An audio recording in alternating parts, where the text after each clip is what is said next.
Kedam tangar ni Lok Sabha MP Election ke padu ponahut pinangan abangphu atum MP Election along kachepate dun padolo. La solong MP ke haidon abangphu atum aphan kedam tang bosing ni phai inkoi ra clear ni mate seme kedeng padu ponlo. Lasun si Lok Sabha MP Election ahut pinangan abangphu atum MP Election kachepate dun padu rintilo.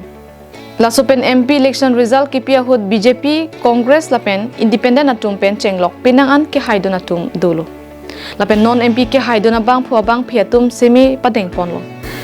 Lasolong ingdeng ke thom Lok Sabha Prime Minister Kiman abangphu Narendra Modi pen cheng ponsi Union Minister Amit Shah Rajnath Singh lapen Piyush Goyal Manohar Lal Khattar HD Kumaraswamy Shivraj Singh Chauhan lapen Nitin Gadkari atum seme deng podrintilo.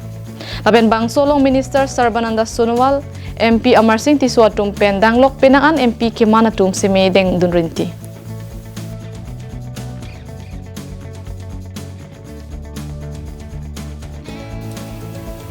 State Desk Report Karbianglong Live.